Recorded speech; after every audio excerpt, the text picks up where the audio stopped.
Go ahead. Got an update on Dylan? Yeah, Dylan's ready to go. Great week of practice. How important was it to determine a quarterback early in the week, especially given you're integrating a new play caller? We got reps to all the guys. Heinrich's ready to go. I think Heinrich's had a really good 2 weeks, and I think they both have practiced well. Danny's practiced well, so I think we'll take 4 quarterbacks out there, but I think they're all comfortable with what we do. When you watch USC's defense, who stands out? What stands out about what they do and the challenges they're going to present Saturday?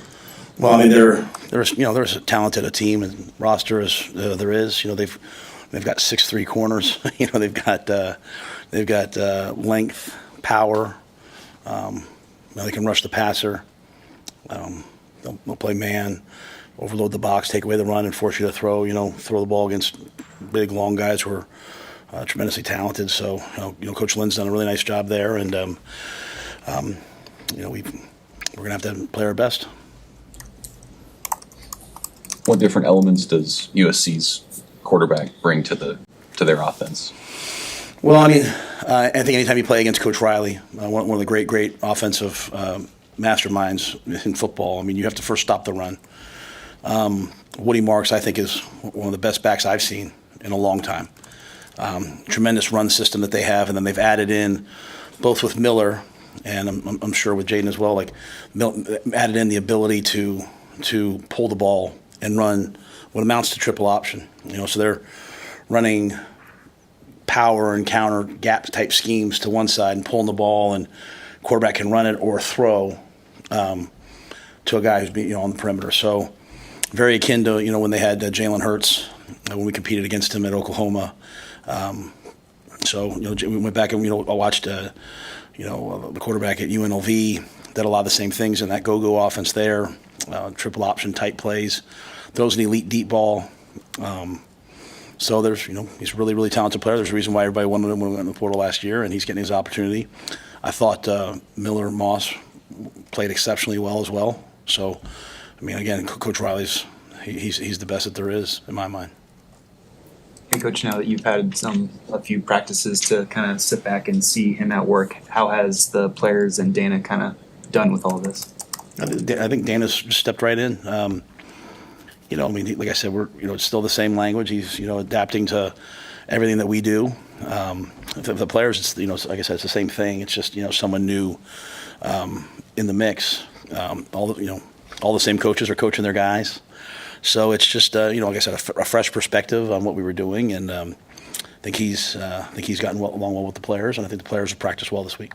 Is he working with any specific position group, or is it more big picture? He has a history with receivers. He's coached with receivers for a long time. He has a history with quarterbacks, but those guys are coaching their positions, and he's kind of running the unit and game planning and going in and running different parts of practice, and might sit in a different meeting every day, but he's not attached to any one position right now. Does he prefer to be in the box, on the field? He obviously he's called a lot of games, and the games he called as a head coach, obviously he was always on the field. Probably nowadays, with the new play sheet, new words, it'd be easier to be in the box.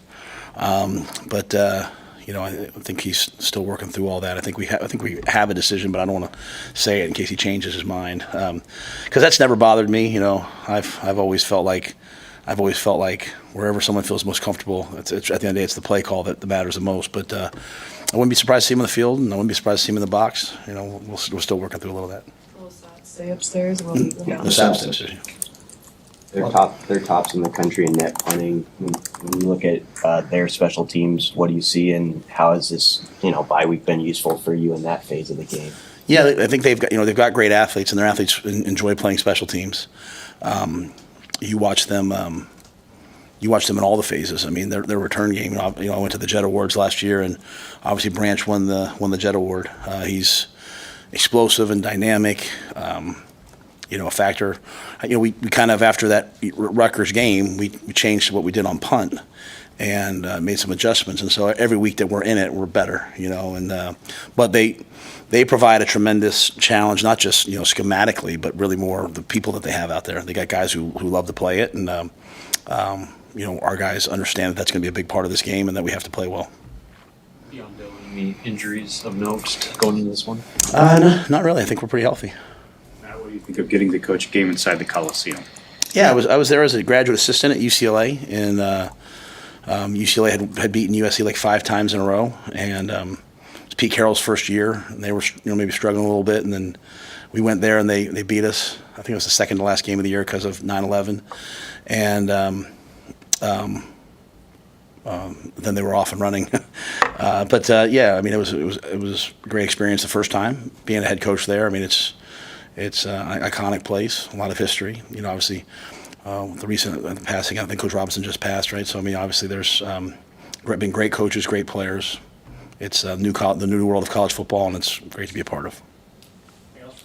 Matt, when you usually have a whole offseason to kind of install a offense, play call, all that, like trying to jam that into 2 weeks, just what kind of adjustments does that take on your end to kind of expedite that? It's really been for me just being very flexible in terms of like, hey, coach, what do you need? Do you need an extra meeting here? Do you need practice this way? Do you need practice there?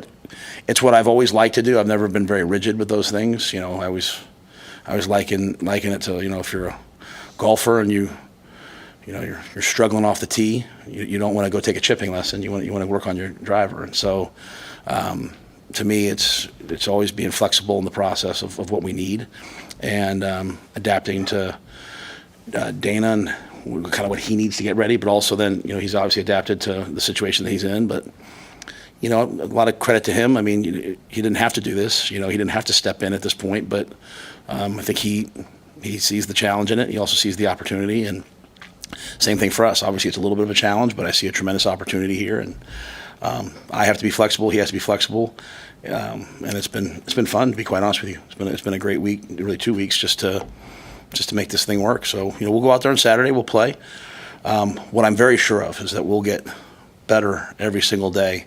I think it's a really good setup right now. Are there elements of his integration that have been smoother than you thought? I mean, a lot of talk about the challenges. Are there some things that have just been really smooth? I think the whole thing's been smooth. I think the whole thing's been seamless. And I think like the way Sat, Glenn, Garrett, Donnie, EJ, the way that they've made it seamless, because hey, this is that, and they've just adapted to it right away. And so I think everyone's excited about this opportunity. Everyone's excited to have someone of Dana's resume in the building, and so yeah, it's been way smoother than maybe one would think. But I wouldn't have done it if I didn't know Dana, know his ability to do something like this. And so I think it's been good, and we'll go play Saturday and see if there's any hiccups in the process. We'll adjust them moving forward. That's why, like I said, this wasn't some short-term splash thing. This was to me an opportunity to make an epic move that can push us into the next tier. And this is our first game on that push. All right. Thanks.